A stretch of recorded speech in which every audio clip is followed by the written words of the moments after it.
মনোবীক্ষণ polyclinic, চিকিৎসার জগতে এক দশক। এখন এখানে সব বিষয়ে ডাক্তারবাবু একসাথে তলায়। ফোন করুন 7477999515 এই নম্বরে। মঙ্গলবার সকালে ভয়াবহ রেল দুর্ঘটনার কবলে মুম্বাইগামী হাওড়া সিএসএমটি এক্সপ্রেস। ঝাড়খণ্ডের চক্রধরপুরের কাছে বেলাইন হাওড়া সিএসএমটি এক্সপ্রেস। মৃত্যু হয়েছে বেশ কয়েকজন যাত্রীর। ভয়াবহ রেল দুর্ঘটনা নিয়ে কি বললেন যাত্রীরা? আপনার আনন্দে আমাদের উদযাপন। বিয়ে হোক বা পার্টি, বহরমপুরে এবার luxury banquet hall at golden retreat. জেলায় একমাত্র পিলারলেস ব্যাঙ্কোয়েট, আছে স্পা, সালন, ক্লাব মেম্বারশিপের সুযোগও। বহরমপুর শিল্প তালুকে গোল্ডেন রিট্রিট। ঘড়ির কাঁটায় তখন প্রায় 4:45।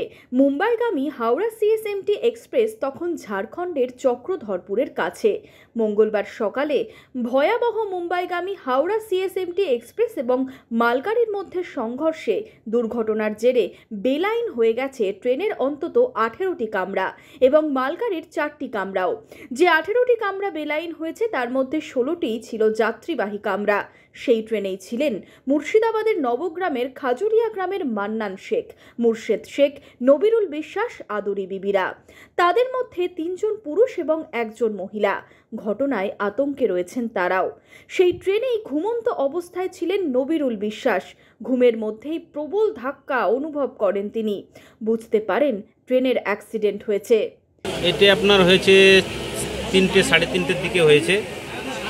আর আমরা তো সব ঘুমিয়েছিলাম, আমরা তো কিছু জানি না যে ট্রেনটা অ্যাক্সিডেন্ট হয়েছে কি হয়েছে। ধাক্কাধাক্কি হচ্ছে, মানুষের ওপরে মানুষ পড়ে গেছে, কিছু ক্ষয়ক্ষতি হয়ে গেছে। আর এইটা হয়েছে আপনার টাটা চক্রধরপুরের মধ্যেখানে হয়েছে, মানে বিহারের এদিকে। আর এসি বগি সব মানে এদিকে ছিটকে ফিটকে চলে গেছে। 2-4টা বগি, 6টা বগি ঠিক ছিল, চালু বগি। বাকি কার মাথা ফেটে গেছে, কার হাত ভেঙে গেছে, পা ভেঙে গেছে। আর বাকি লোক কারোর অত কিছু ক্ষয়ক্ষতি হয়নি। আচ্ছা, আপনাদের এখন ব্যবস্থা কি হলো? আমাদের ব্যবস্থা কি, সরকারের 1 বিসলারি 1 বোতল করে পানি, আর 1 প্যাকেট করে বিস্কুট, 2টো করে ব্রেড আর 1টা করে কলা। আর অ্যাক্সিডেন্টটা কিসের সঙ্গে হয়েছে? এই অ্যাক্সিডেন্টটা হয়েছে মালগাড়ির জন্য অ্যাক্সিডেন্ট হয়ে গেছে।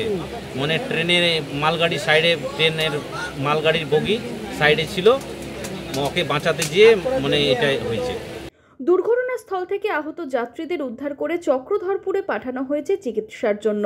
কিভাবে দুর্ঘটনা ঘটল তা এখনো স্পষ্ট নয়। এই নিয়ে 2 মাসে পরপর 3টি ট্রেন দুর্ঘটনা। রেল যাত্রীদের নিরাপত্তা নিয়ে প্রশ্ন উঠছে।